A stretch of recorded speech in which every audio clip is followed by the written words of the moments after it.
সালাত আদায় না করলে তার ঈমান থাকে না। মানুষ মানে ঈমানদার এবং কাফেরের মধ্যে পার্থক্য কি? সালাত। আমরা বাংলাদেশে এই বিষয়টাকে কোনো রকমই গুরুত্ব দেই না। আমরা বেনামাজি নামাজ না পড়লেও তাকে আমরা তেমন কিছু বলি না। আমাদের সন্তান সন্ততি যদি নামাজ না পড়ে আমরা তার জন্য তাকে কোনো শাসন করি না। এমনকি আমাদের স্ত্রীরা যারা আছে তারা যদি নামাজ না পড়ে আমরা তাদেরকে তেমন শাসন করি না। এবার আসেন ঈমানের বিষয়।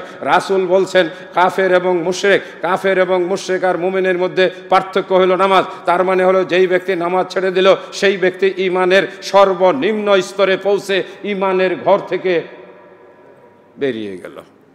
এইবার আর একটু আগাই, আপনি বলবেন সে ঈমান এনেছে, যেভাবে হোক তার ভিতরে তো একটা বিশ্বাস আছে, কিন্তু আল্লাহ বলেন সে নামাজ আদায় করলো না, সে কাফের হয়ে গেল। মান তারাকা সালাতা মুতাআম্মিদান ফাকাদ কাফারা জিহারা। কাফের আর মুমিন দুইজন কি এক জিনিস না? তাহলে এটা কার কথা? রাসূলের কথা।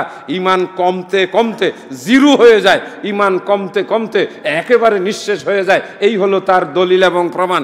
রাসূল সাল্লাল্লাহু আলাইহি সাল্লাম বলেন যেই ব্যক্তি সালাত আদায় করে না, অতএব এই অবস্থায় যদি মৃত্যুবরণ করে তাহলে সে কাফের অবস্থায় মৃত্যুবরণ করবে।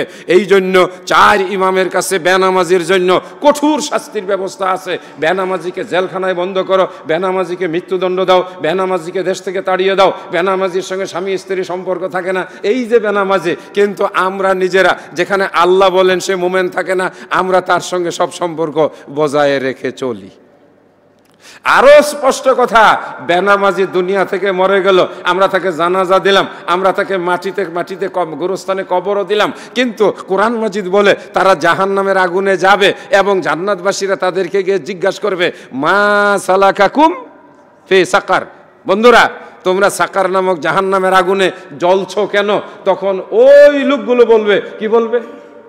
ক্বালু লাম নাকু মিনাল মুসাল্লিন। ভাইরে, আমরা নামাজ আদায় করি নাই। তাহলে দেখা গেল আল্লাহর কোনো ফরজ হুকুম কেউ যদি ছেড়ে দেয়, কেউ যদি অমান্য করে, তাহলে সে নামে মুসলমান হলেও, সমাজে মুসলমান হিসাবে বিচরণ করলেও সে কিন্তু কোনো মুমিন হিসাবে আল্লাহর কাছে গণ্য হবে না।